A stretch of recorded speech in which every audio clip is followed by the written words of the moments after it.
Hello, and welcome to the fourth episode of the Time Travel Art Show. I'm your host, yet again, and I most likely will be next time too. In our last episode, we spoke about the Renaissance man Michelangelo himself. He was considered the greatest artist perhaps of all time, and yeah. Today we're going to be talking about someone that could be considered a rival of sorts, but less than Leonardo. More like a competitor. Today we're going to be talking about Raffaello Sanzio, or more commonly known as Raphael. Raphael was the son of Giovanni Santi and Maggie di Battista Chiarla? I don't know. His mother died in 1491. His father was, according to the 16th century artist and biographer Giorgio Vasari, a painter of no great merit. He was, however, a man of culture who was in constant contact with advanced artistic ideas current at the court of Urbano.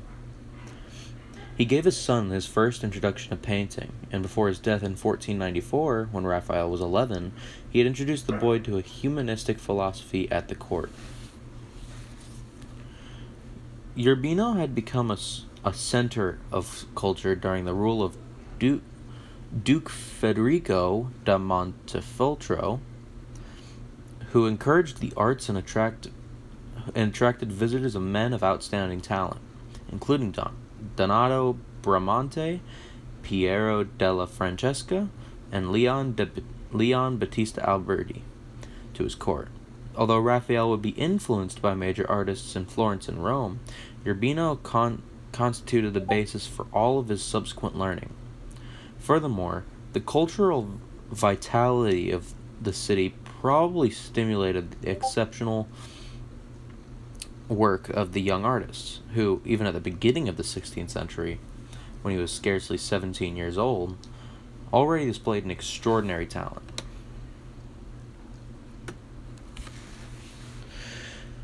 The date of Raphael's arrival in Perugia is not known, but several scholars place it in 1495. The first record of Raphael's activity as a painter is found there in a document of December 10, 1500, declaring that the young painter, by then called a master, was commissioned to help paint an altarpiece to be completed by September 13, 1502. It's clear from this that Raphael had already given proof to his mastery, so much so that between 1501 and 1503 he received a rather important commission to paint the coronation of the Virgin for the Oddi Chapel in the Church of San Francisco, Perugia, and now in the Vatican. The great Umbrian master Pietro Perugino was executing the frescoes in the Collegio de Cambio at Perugia between 1498 and 1500, enabling Raphael, as a member of his workshop, to acquire extensive professional knowledge.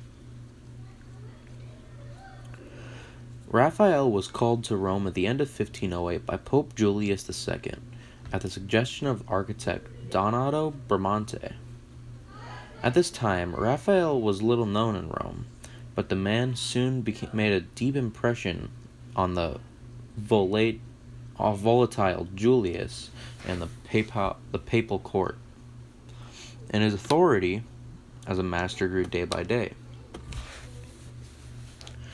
Raphael was endowed with a handsome appearance and a great personal charm, in addition to his prodigious artistic talents, and he eventually became so popular he was called the Prince of Painters. Raphael spent the last 12 years of his short life in Rome. They were years of feverish activity and successive masterpieces. His first task in the city was to paint a cycle of frescoes in a suite of medium-sized rooms in the Vatican papal apartments, in which Julius himself lived and worked. These rooms are known simply as the stands.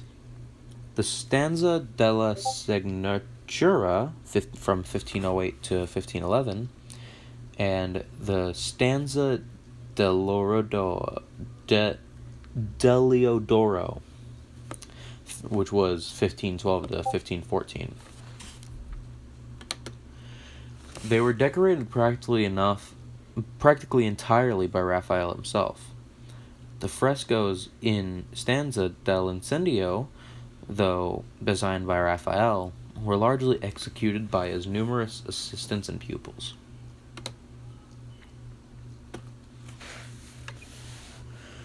While he was at work in the Stanza della Signatura, Raphael also did his first architectural work, designing the church of Eligio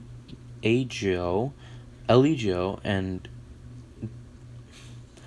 designing the church of Sant Eligio degli Orifesi in 1513.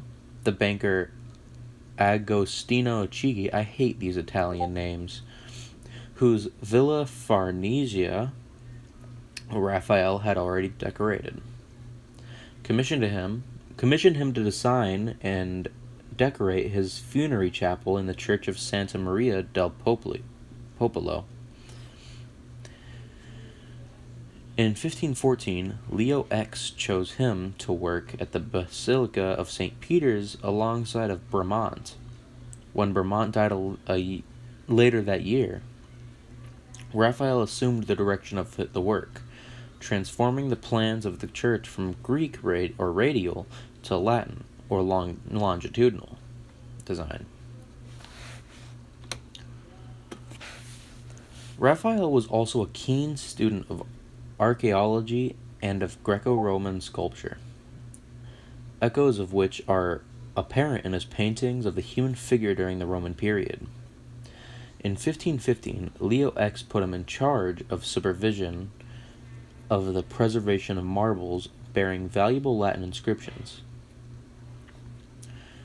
2 years later, he was appointed a commissioner of antiquities for the city, and he drew up an archaeological map of Rome.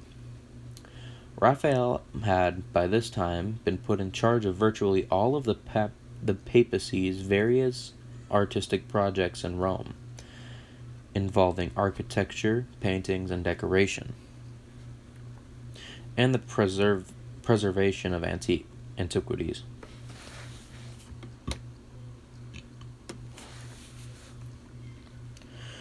Raphael's last masterpiece is the Transfiguration, commissioned by Giulio Cardinal de' Medici in 1517. It's an enormous altarpiece that was unfinished at his death, but completed by his assistant Giulio Romano. The Transfiguration is a complex work that combines extreme formal polish and elegance of execution with an atmosphere of tension and violence, communicated by the agitated gestures of closely crowded groups of figures. It shows a new sensibility that is like the prevision of a new world, turbulent and dynamic. In its feeling and composition, it inaugurated the Mannerist movement and tends toward an expression that may even be called Baroque. Raphael died on his 37th birthday.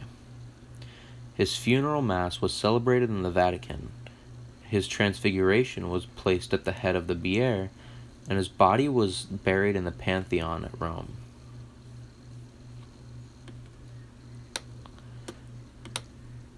And that's it. That's the end. Sorry if the ending was a bit abrupt, or obviously the video was faster, but luckily the teacher lowered the time requirement. But I've got 2 more videos to upload and record and write scripts for, so either way, I've been Austin, I will be Austin, and this has been the Time Travel Art Show. Thanks for watching.